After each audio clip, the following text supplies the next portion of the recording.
All right, this is day 39, modeling with arithmetic sequences. So the standard for today is up here that you're referring to. Determine an explicit expression, a recursive process, or steps for calculations from a context. So here's your objective right here. So let's have, let's have students read this out loud together. Ready? And begin. I will be able to recognize arithmetic sequences from context and written expressions. Okay, good. So what we should have students do first, let's have students write down the title page here. Let's do the title and the objective. So you don't need to worry about the standard here. So I'll just highlight what you need. You need this and these. If we could have the teacher please pause the video here so the students could write this down. Alright, students should have written this down. I'm going to move on. So, here's some vocabulary. Reasonable domain. Domain we've been talking about in this class. Let's take about 10 seconds. Let's have students talk about what domain is, remind each other what domain is in their groups. Ready, set, go.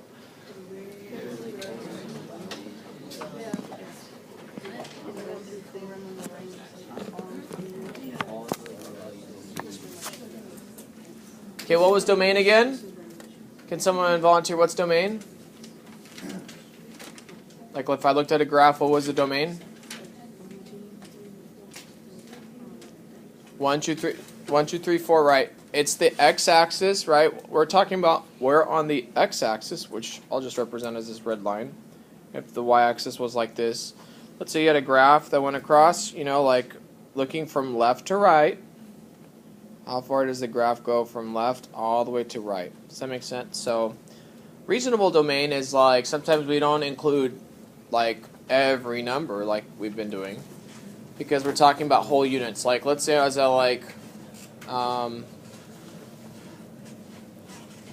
the increase in lunches at school increases per student, right? So like can I count a half a student? Is there such thing as me counting a half a student? No, you're all whole number students, so I couldn't just say like, even if like a student didn't have, let's say they didn't have legs, right?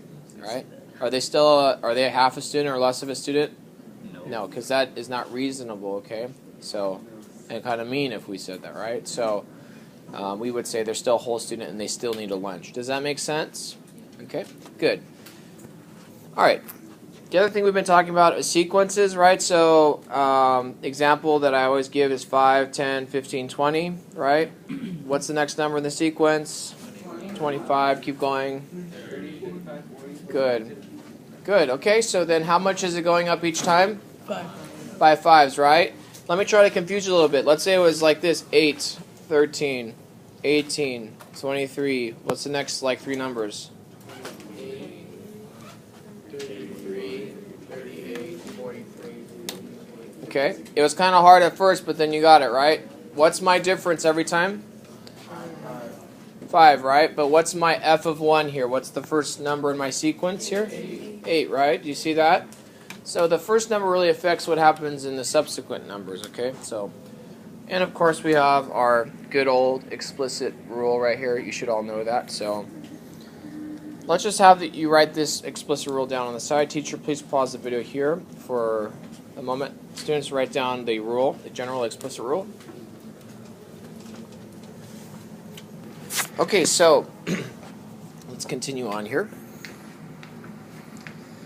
So we're going to do a couple problems. I'm going to do a couple problems for the class. So you see the steps here in the middle. Let's have students write down these steps in their notes first. So if the teacher could pause the video, please, and have students write down the notes or the steps that are in here in their notes. Okay, so students should have written down the notes or the steps in their notes. Here we go, numbers 1 and 2. Okay, eyes up here, pencils down. All right. So I'm going to read number 1, which is here on the top left. So just follow along with me and read quietly to yourself as I read it out loud. Here we go. DeAndre collects feather pens. The graph shows the number of feather pens he has collected over time.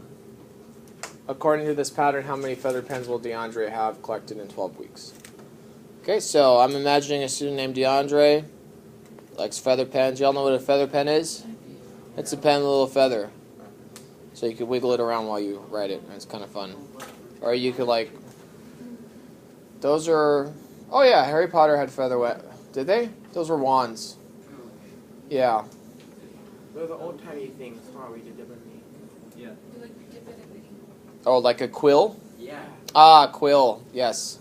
So it's a quill. Yes. Excellent. So we could all imagine, can you all imagine a student named DeAndre that's collecting feather pens? Yes? Okay, cool. Okay. Great.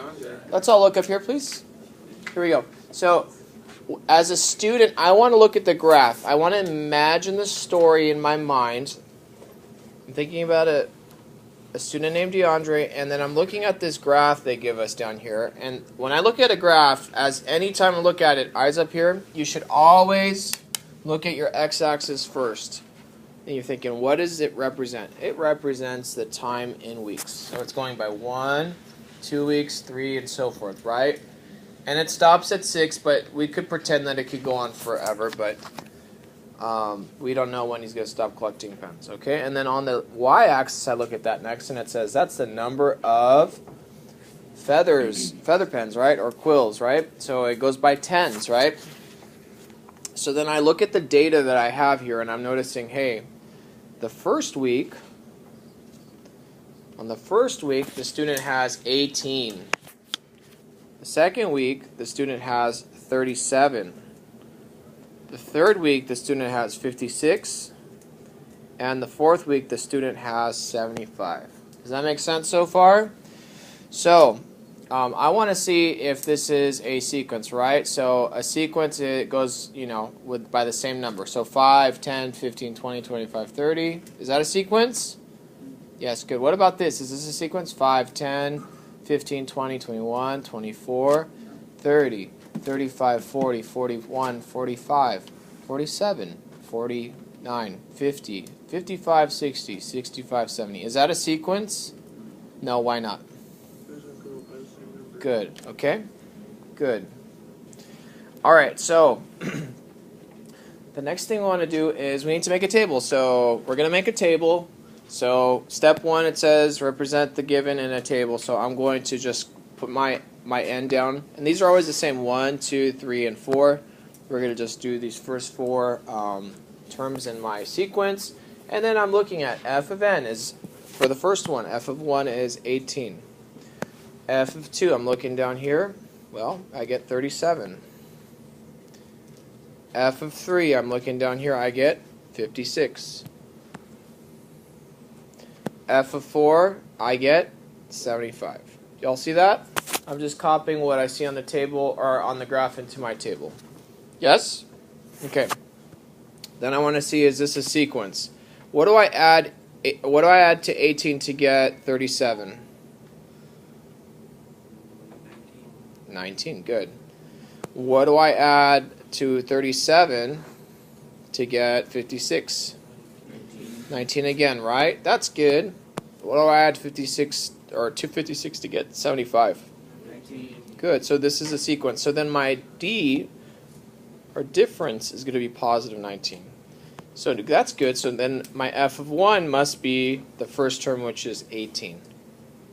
Okay. Make sense so far?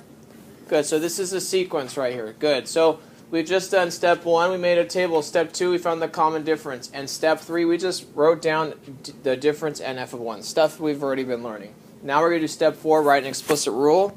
So explicit rule, looking in your notes, let's all read the explicit rule out loud one more time to Mr. Rink. Ready? And begin. F.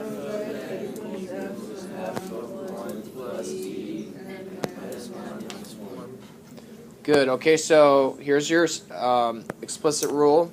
So we got f of n is equal to f of 1, we already said is 18. And I know that because I wrote it down right here. Plus our d, which is 19 times n minus 1. This is our explicit rule for this sequence, okay? And then the question is asking now. Let's read our question. According to this pattern, how many feathered pens will DeAndre have collected in 12 weeks? Okay? How many feather pens in 12 weeks? So instead of n, I'm going to put an f of 12. So I'm going to put f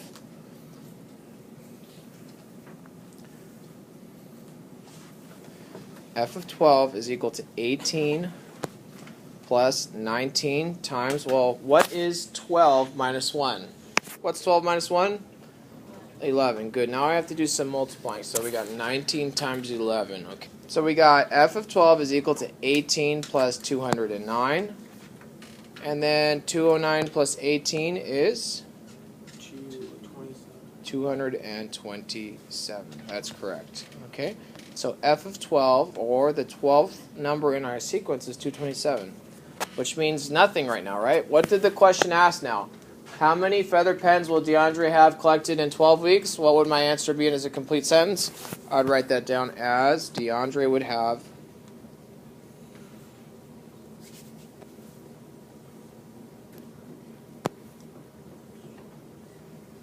227 feather pens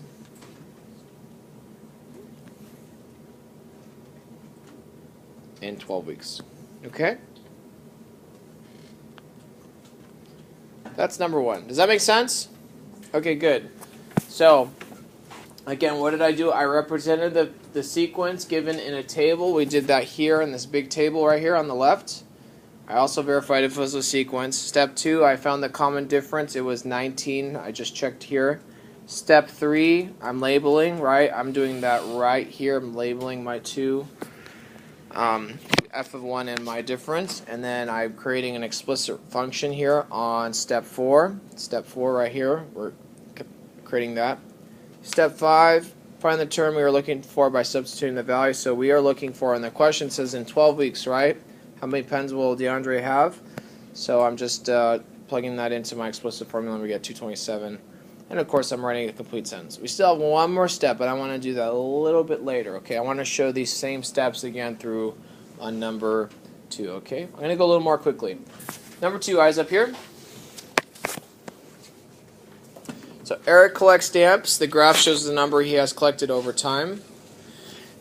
In months, okay? How many stamps will Eric have in 10 months? So again, as a student, I'm thinking about Eric. He collects stamps, and so I'm looking at this graph here. I look at the x-axis, it's the time in months, you see? The y-axis is going to be the number of stamps he has, and it's in going by tens. And then I see some data right here, right? As it looks like there's a line going up. In 1 week he has 20. I'm sorry, 1 month he has 20, 2 months he has 33, 3 months he has 46, 4 months he has 59. So now I'm going to create a table. So we got 1, 2, 3, and 4. And we got 20 for our f of 1. 2 is 33. 3 is 46. 4 is 59. Okay? And so now I'm going to check to see if it's an actual sequence. I add 13 here to get the next number. 33 plus 13 is 46.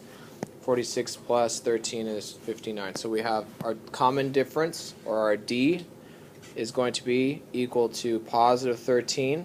Our f of 1 is going to be our first term, which is 20. Okay. Next step, so we just did steps 1, 2, and 3. Step 4, write an explicit rule and function notation. So we got f of n is equal to our first term, which is 20, plus our difference of 13 times n minus 1. That's our explicit rule. The question now, how many stamps will Eric have in 10 months? We have this right here. How many stamps will Eric have in 10 months? Well, we're going to input f of n, 10 into n, and then we're going to solve for that. We got 20 plus 13 times n minus 1, which is times 9, right? 10 minus 1 is 9, right? And so 13 times 9 is 117.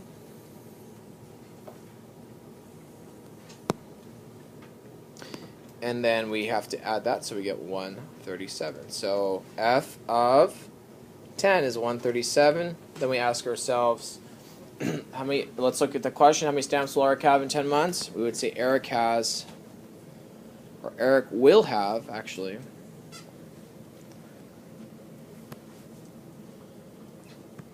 $137 stamps. All right, and that's it. So we're going to do step 6 in a moment here, but I wanted us to get through the big idea here. Okay, so steps 1 through 5. So today, let's have students talk about this in their groups first. So let's have the teacher pause and have students group up, or in their groups discuss this. Maybe one student could talk about one, and another student could talk about the other. So let's pause the video here and have students discuss. And then after they're done discussing, let's have the students write down numbers 1 and 2. They don't need to write everything. I just want them really to write the table and the work around here, so not the graph or the question. So, but I won't block that for now. Okay. Anyways, let's pause the video here. Okay, so students should have copied down the notes. You should have copied it down. So here we go. We haven't done step 6, right? Domain. Domain on this is a little tricky because you can't just say that it includes all the numbers. You can't say it includes like everything from 0 to 6, right? We have to be specific. This student is, the first example, DeAndre is collecting it week by week. So he counts once a week. He counts how many feathers he has. So on week 1 he has 18 feathers. Week 2 he has 37 feathers. Week 3 he has 56 and so forth. Does that make sense? So is he counting in the middle of the week? Is DeAndre counting in the middle of the week? No, right? So we can't include all the real numbers. So we're going to just include the ones that are included here on the graph. And let's just simplify it for just today. What's on the graph? So we're going to do domain, and we're going to do open bracket, and we're just going to put 1 because there's a 1 here. There's a 2, a 3, and a 4. That's all the information this graph gives us. And of course we predicted what 12 is, but let's just include 1, 2, 3, and 4 as our domain, right? Because we're not going by half weeks, we're just going by whole weeks. That's our domain here. Down here on the bottom left. Sorry it's a little small. There's a lot of writing. Okay? Does that make sense, everyone? Yeah. That's kind of like the idea that I said earlier, right? Students, let's say for every student I have on campus, the school needs to prepare 2 meals, a snack in the morning and lunch at lunch, right? So we know that we need 2 meals per student, right? So what if a student is, let's say they don't have legs? Are they less of a student? No, they still need 2. They still need 2 meals. Does that make sense? Okay, cool. I just want to make sure we got that because that's not cool to say that they don't have, they don't get the same amount of meals as someone else, right?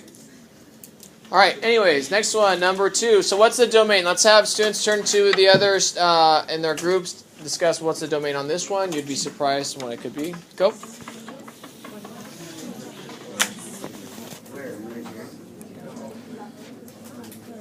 Don't overthink it. Okay, what's the domain on number 2, everyone? No. Look at the x-axis. What's on the x-axis? 1, 2, 3, 4. Domain is always x-axis. Which months does the graph give us? Just 1, 2, 3, and 4. You see that? Are we on for number 2? Is Eric checking how many stamps he has each week? So we're going to do quarter months? Are we going to do half months? No, he's just counting them once a month. So our domain will be the same numbers, 1, 2, 3, and 4, okay? And then we're going to put a closed bracket at the end. Because we're saying it includes these numbers, but just these specific numbers. Make sense? Good, okay? Cool. I'm doing a lot of talking, so I don't want to do too much talking. I want to do some student group work. So let's look at number 3 now. Number 3. So I'm going to block number 4. We're going to have you do number 3 all the way through just like we did numbers 1 and 2. But you're going to do it in groups. So I'll give you 4 minutes. You're going to go through reading the problem, filling out the table, and looking at your graph and figuring out, all the steps, okay? Steps 1 through 6. But for the sake of starting you off, let's look at the question. Follow along with me. Shh. The graph shows the height in inches of a stack of boxes on a table as the number of boxes of the stack increases. Find the height of the stack with 7 boxes, okay? Everyone's working on number 3. Teacher should pause the video and come back together in about 4 minutes. Ready? Set? Go. Alright, so the group should have met. This is what you should have. Here we go. So your N. Here we go. You should have 1, 2, 3, 4. Your output should be... First month is 34. I'm sorry, the first box is 34. Second box is 51. And that's inches off the ground, right? That's your height. Third box is going to be 68. And your fourth box is 85. Good? Yes? Yes. Okay, what's the difference every time? What am I adding every time? Good, we're adding 17. Excellent. Plus 17, plus 17, plus 17. So what's my D or difference, everyone? D is positive 17. F of 1? 34. F of 1 is 34. Okay, explicit formula. Let's all say it out loud. Ready and begin. F of n equals 34 plus 17 times n minus 1. Good, okay. Did y'all get that? Give me a dab if you did it correctly. Okay, good, thank you.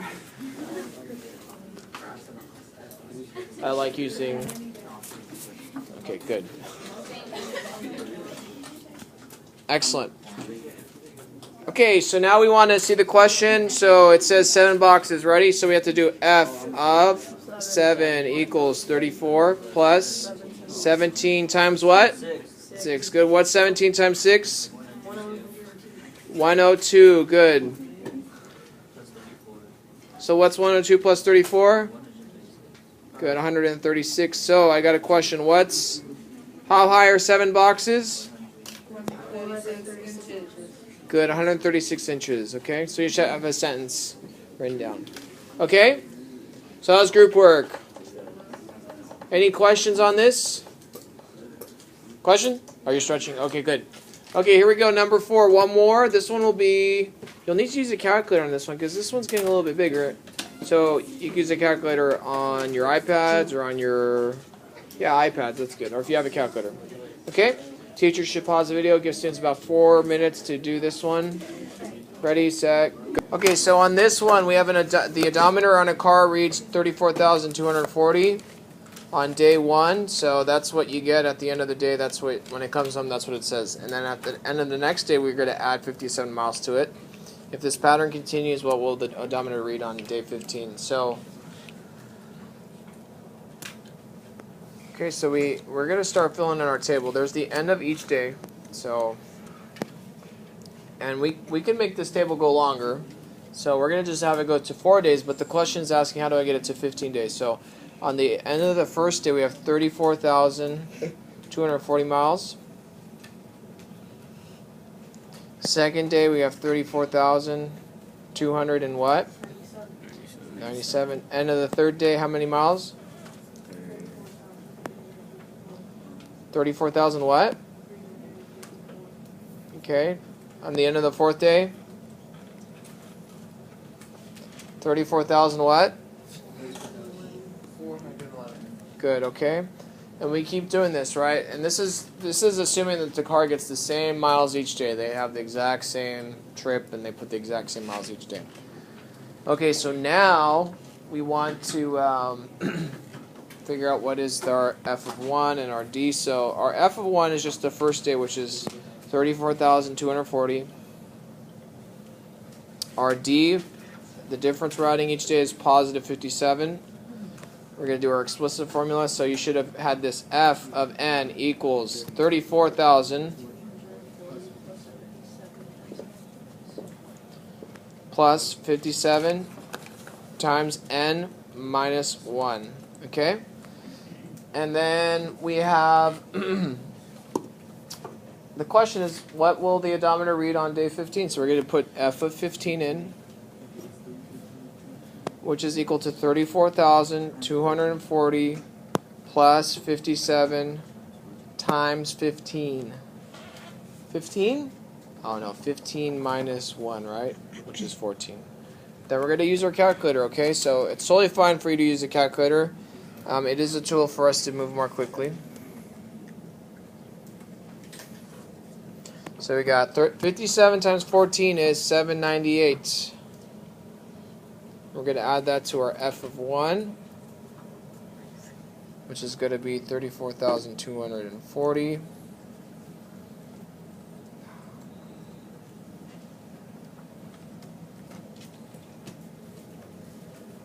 Okay, and our final answer is 35,038. Okay. And of course, what is the, we could write a sentence for that, right? And we could also see our domain. Our domain, right? Are there half days we're talking about here when we look at the car odometer? No, we could do the whole numbers, okay? So we are running out of time, so this ends the lesson, but I want students to discuss the following questions before they start packing up. Oh, this is your homework, by the way, workbook, page 29. That's for all classes. It's online, right? Workbook. Yeah, it's going to be online. And then also closure. Anyways, that is the end of the lesson.